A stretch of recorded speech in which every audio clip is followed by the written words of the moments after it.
স্কুলে dahlia madam, আমি CN ট্রেনিংয়ে পুরা স্কুলে আসছিলাম। এইখানে শেষের দিনে আমরা সবাই স্যান্ডউইচ খাইছিলাম। স্যান্ডউইচ খাওয়ার পরেই সবার ওই দিনকে বাসায় যাওয়ার পরে আমি টয়লেট বমি, টয়লেট, জ্বর, এইভাবে থাকতে থাকতে মানে তাও বাসায় 2-3 দিন ছিলাম, যে হয়তো বা এমনি স্বাভাবিক কোনো পেটের সমস্যা থাকতে পারে, গ্যাস ফর্ম করতে পারে। বাইরে ডাক্তার দেখে চিকিৎসা করছে, এখন কুলাইতে পারি না, পরে আজকে আসছি, ভর্তি হয়েছি। এখন কিছুই হইতেছে না, পেট ব্যথা করতেছে, সবাই পেটের ভিতরে কামড়াইতেছে, মানে বাথরুম মানে এক এক দিন 25-30 বার করে টয়লেট যাইতেছে। ফুড পয়জন ছিল, ডাক্তাররা বললো ফুড পয়জনের থেকে এরকম হয়েছে। স্যান্ডউইচ ছিল আর হচ্ছে ওই যে সন্দেশ ছিল, ওই দুইটা খাওয়ার পরে খাওয়া বেশি হয় দেখে আমি ওই স্যান্ডউইচটা বাসায় নিয়ে গেছি। ওই খাবারটা মেয়ের আমি দুইজনেই খাইছি, আমরা দুইজনেই অসুস্থ।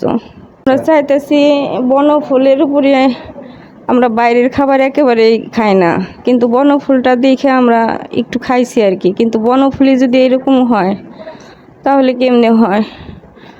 এর একটা উপযুক্ত এই ব্যবস্থা হোক, বিচারের ব্যবস্থা হোক। আমরা টিচার তো কি সাধারণ মানুষও হইতে পারে এই খাবার খায়। বনফুলের যে স্যান্ডউইচ থেকে এরকম হয়েছে সবার, তাদের বিরুদ্ধে একটা বিচার চাই। দুপুরে বনফুলের স্যান্ডউইচ অর্ডার করা হয়েছিল।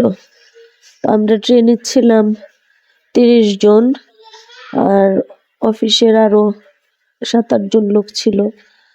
তো এটা খাওয়ার পর থেকে বুধবার রাত থেকেই প্রচন্ড পেটে ব্যথা, বমি, পাতলা পায়খানা, খুব খারাপ অবস্থা। অবশ্যই স্যান্ডউইচ খাওয়ার পরে আমাদের এই অবস্থা হয়েছে, টয়লেট, বমি, জ্বর, মানে একেবারে অসুস্থ হয়ে গেছি। আজকে এসে ভর্তি হয়েছে। মোহাম্মদ বজলুর রহমান বিশ্বাস, প্রধান শিক্ষক, 88 নং মানিকগঞ্জ সরকারি প্রাথমিক বিদ্যালয়। এইগুলো খাইয়ে কি মানুষ বাঁচতে পারে? মনে করেন কেউ মরতে পারি আমরা, এখন এমন অবস্থা হয়েছে। আমরা চাইতেছি ব্যবস্থা নেব, আমরাও নিব, আপনারাও নেন, বলেন। এই বনফুল উঠাই দেওয়া দরকার মানিকগঞ্জ থেকে। যে পচা খাদ্য আমাদের খাওয়াইলো, বিষাক্ত জিনিস, এটা তো বন্ধ করে দেওয়া উচিত বনফুলটা। আমি 250 শয্যার বিশিষ্ট মানিকগঞ্জ সদর হসপিটালের একজন সিনিয়র স্টাফ নার্স, ডায়রিয়া ওয়ার্ডের কর্মরত আছি। আগামী গত বুধবারে আমাদের এখানে 5 জন শিক্ষক বৃন্দ স্যান্ডউইচ খেয়ে ফুড পয়জনিং হয়ে এসে ভর্তি হয়েছে। তো ওনাদের চিকিৎসা চলতেছে, আপাতত এটা ফুড পয়জনিং হিসেবেই ধরা চলে। এখন যদিও ডায়াগনোসিস করা হচ্ছে, ডায়াগনোসিস করে ট্রিটমেন্ট আপনার যে টেস্টগুলি করতে দেওয়া হয়েছে তার রিপোর্ট আসার পর আমরা বলতে পারবো আসলে যে কি মেন সমস্যাটা কোথায়। তো এখন ট্রিটমেন্ট চলতেছে, দেখা যাক কি হয় পরবর্তীতে।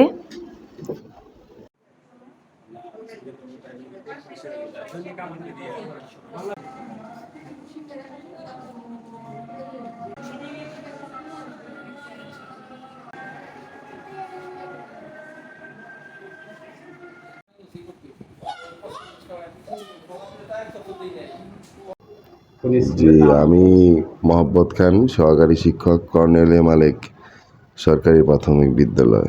কিমার থেকে ওই স্যান্ডউইচটাই প্রবলেম ছিল, সে কি বমি, এটা মানে আমার জীবনে এরকম ডায়রিয়া হয় নাই, আর পেট ব্যথার সাথে বমি এরকম হয় না, আমার জীবনে হয় নাই।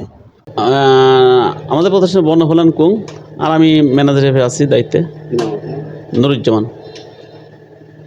আসলে তো কারণটা তো আমি নিজে বলতে পারবো না সে কী জন্য হয়েছে। আমি ঊর্ধ্বতন কর্তৃপক্ষকে জানাইছি, আমাদের সবাইকে জানাইছি, আমাদের ঊর্ধ্বতন যারা অফিসে, ঢাকার অফিসে যারা আছে প্রত্যেকে জানাইছি। ওনারা যথাযথ করতেছে ব্যবস্থা, কী হইল, কোথা থেকে ওনারা একটু চিন্তা ভাবনা করতেছেন যে আসলে কি হয়েছে, কীভাবে কি হয়েছে। ওনারা হয়তো দেখতেছেন আর কি, বলছেন আমরা দেখতেছি এটা কীভাবে হইলো।